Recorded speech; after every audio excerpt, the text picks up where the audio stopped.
Welcome back to Organism of the Month at the Bean Museum with this guy, the Sidewinder. So, what is Organism of the Month? So, we here at the Bean Museum try to spotlight a different, really cool animal or sometimes a plant every single month. We'll have an educational video about it, a cool coloring page on our website, and these collectible cards, all specific to that organism.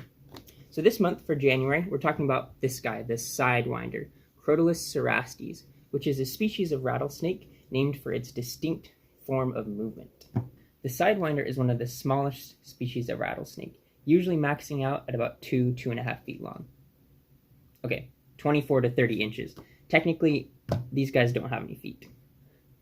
They're found in the Sonoran and Mojave deserts of the southwestern United States, including a tiny portion of Utah.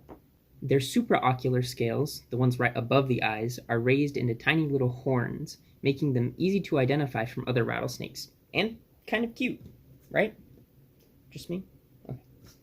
Rattlesnakes, like the Sidewinder, are one of the most fantastic groups of snakes. In addition to their sensitive tongue, rattlesnakes have heat-sensitive labial pits to detect warm-blooded prey like mice, even in total darkness. It's like having an infrared camera built into your face. Rattlesnakes also have the best warning system of any venomous snake, the rattle. It's really a super mutually beneficial system. It's a very clear, hey, I'm over here, if you don't mess with me, I ain't gonna mess with you kind of a system. They'd much rather save their venom for their prey anyway. Rattlesnakes like the Sidewinder are also good parents. The mother gives birth to live young and stays with them for about 10 days when they have their first shed. Now, what makes Sidewinders special is their preferred form of locomotion. No, locomotion, not locomotive. People may think of snakes as only having one type of motion, slithering, but scientists actually classify snake locomotion into 4 distinct categories, as explained by this diagram. So serpentine motion, right up here, is the most common form of snake locomotion. It's basically what we think of as slithering.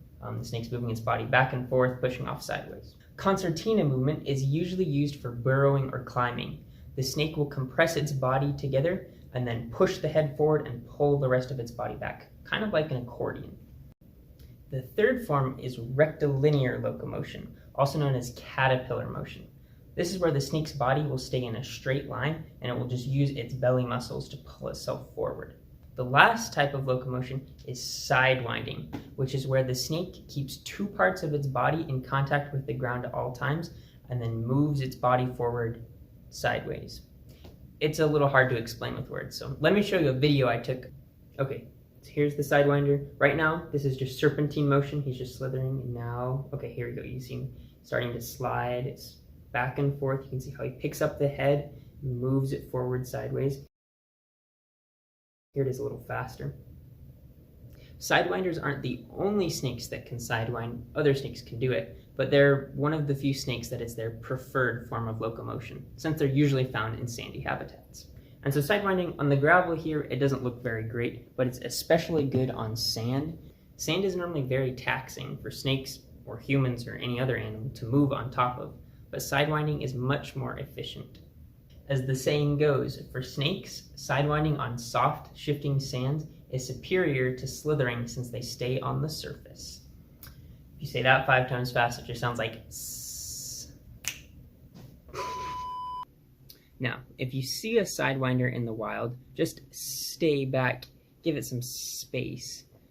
It doesn't want to hurt you, but it could send you to the hospital if it bit you. Definitely don't try to pick any Sidewinders up.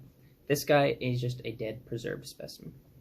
If you really do have the need to pick up a Sidewinder though, you can come into the museum and pick up some of our Sidewinder bio cards, limited edition at January only.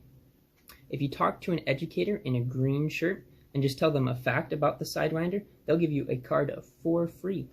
Also, don't forget about our Sidewinder coloring page found on our museum website. If you bring in your completed coloring page, we'll put your artwork up on our Organism of the Month art wall and enter you to win free ice cream. Also, last announcement, starting January 3rd, the museum is going back to our pre-COVID hours. So get excited, make sure to come in. Thanks for watching. Hopefully you guys found this video to be hysterical.